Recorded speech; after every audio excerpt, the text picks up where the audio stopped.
French in the other. She said she wanted to help African women. She took photos with babies, walked through villages, praised Traore on camera. But behind the kindness was a secret job. And when the truth came out, she didn't just lose her fake charity. She cried as the whole world watched her get exposed. Her name was Claire Dubois, a young blonde woman in her early 30s, French accent, expensive sunglasses, calm voice. She arrived in Ouagadougou as the director of a Western NGO called Hope Forward, claiming to support girls' education and women's health.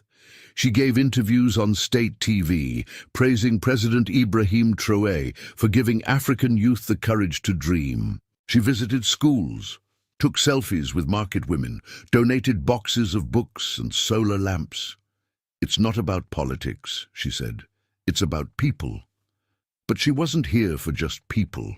She wasn't even based in Burkina Faso. Her real base was in Abidjan, Côte d'Ivoire, and her real job was much darker. While she toured rural villages by day, her nights were filled with encrypted phone calls and quiet messages to unknown contacts. She always traveled with a media officer, a tall man who never gave his name. She carried 2 phones, one public, one for security. She often asked odd questions. How far is the nearest military base? How often do soldiers change shifts in these areas? Has Burkina Faso received any drones recently? At first, no one questioned her. She was polite, clean, fluent in French. She gave out free things, but something felt strange. One woman in a small village whispered to a local leader, "She's not here to help us. She's here to find something." Meanwhile, Burkinabe intelligence had already flagged her. They knew her NGO's name was tied to a strategic monitoring program funded by an American foundation.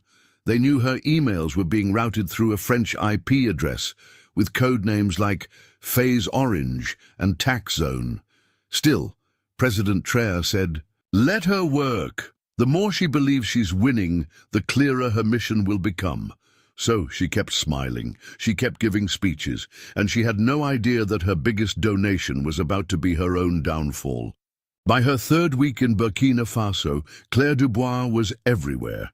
She'd shaken hands with ministers, she'd been on state radio, and she even took a photo with schoolgirls holding up a sign that said, "Africa first, women always." But behind the smiles, her real work had begun. She had visited 9 villages in 7 days, each near military training grounds, oil depots, or drone watchtowers. She said she was inspecting field progress, but what she was really doing was making a map. One night in her hotel room in Ouagadougou, she opened her laptop and began marking red circles across the country.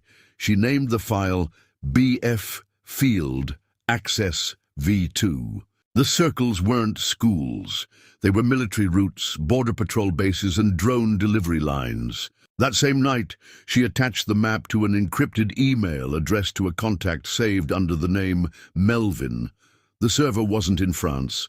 It wasn't in the US.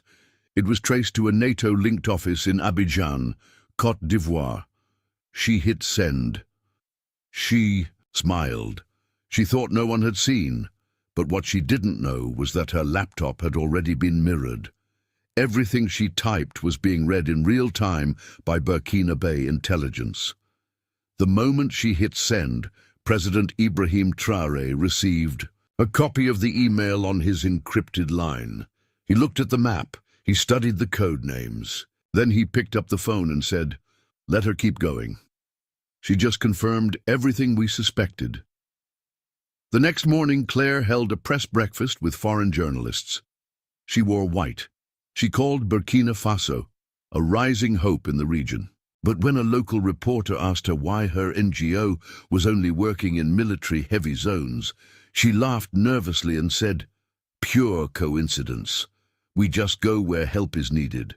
The real coincidence, the exact same day, the presidential security team uncovered a USB drive hidden in a fake lipstick tube in her bag. Inside the drive, satellite images, drone flight patterns, government convoy photos. The time for pretending was almost over, but President Traore didn't want her arrested in silence.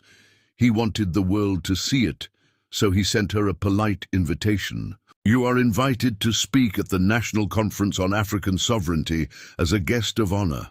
She accepted, excited, confident, and completely unaware that she was walking into her own public exposure.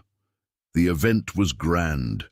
Flags waved, cameras flashed, and the red carpet stretched across the steps of the National Assembly Hall. Inside, hundreds of people gathered. Ministers, students, foreign diplomats, and journalists. At the center of it all sat Claire Dubois. She wore a bright African dress. She smiled at everyone. She waved like a celebrity.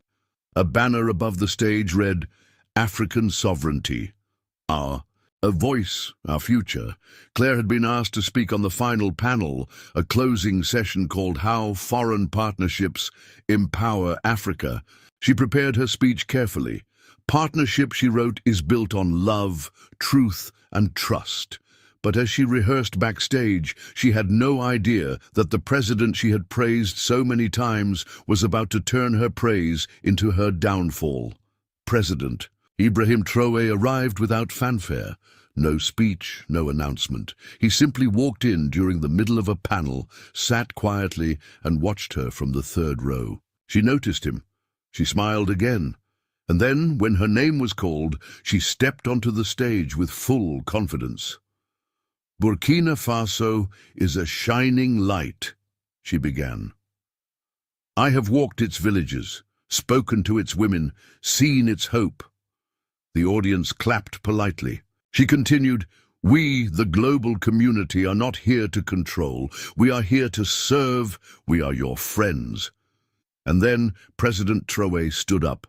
The crowd turned. The moderator stepped aside. Traore walked slowly to the front of the hall. "Madam Claire," he said gently, "you speak of trust. Would you trust us enough to answer a few questions live?" Claire froze. Of course," she replied, trying to laugh it off, but the room was silent now. The clapping had stopped. The cameras had zoomed in, and on the screen behind her a file appeared labeled BF Field Access V2, PDF.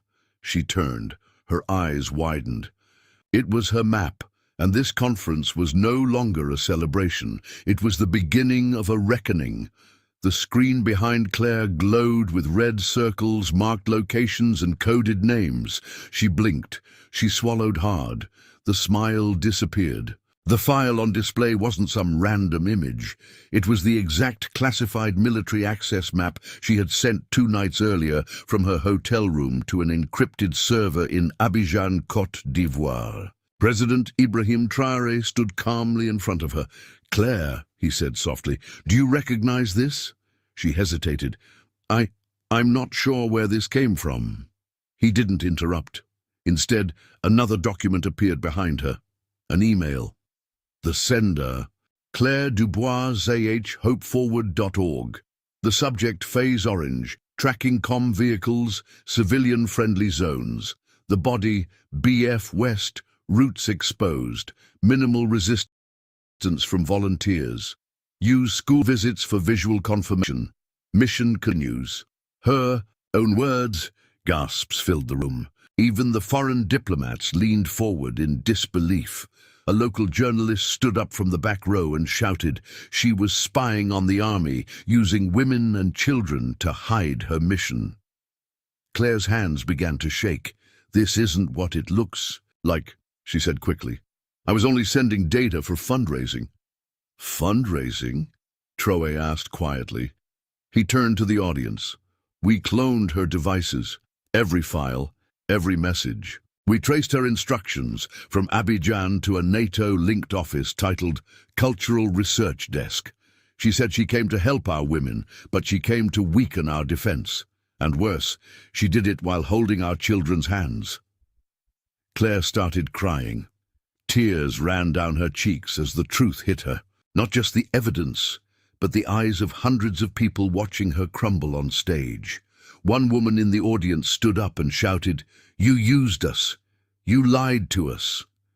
Another whispered, She took photos of my child. I trusted her. Claire dropped the mic. She looked to Traore.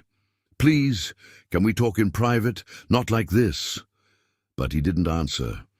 He simply stepped aside as two plain officers walked onto the stage. They didn't touch her. They didn't force her. They just stood beside her, waiting. The camera zoomed in. Traore looked to the crowd and said, "They send soft faces now. They send kind eyes, clean hands and clever names. But beneath them are the same old plans." Claire was escorted down the stairs as the audience remained in stunned silence. One girl near the front cried, not because she supported Claire, but because she had believed her. She said she was one of us, the girl whispered, but she wasn't. And now the world knew it. By sunrise, the entire continent had seen the clip. Claire Dubois, once hailed as a humanitarian, was now a spy caught on stage. Her own words, her own files, her own downfall. The video spread faster than wildfire. Twitter, WhatsApp, TikTok, Al Jazeera, BBC. Every outlet ran the headline, "Traore exposes foreign operative masquerading as charity CEO." Some tried to defend her. A French newspaper called it a misunderstanding. A US-based NGO said she was gathering data for research purposes, but no one could explain the emails. No one could explain the map. No one could explain the fake lipstick USB filled with satellite footage of Burkina military sites. That afternoon, a secure line rang inside the presidential compound.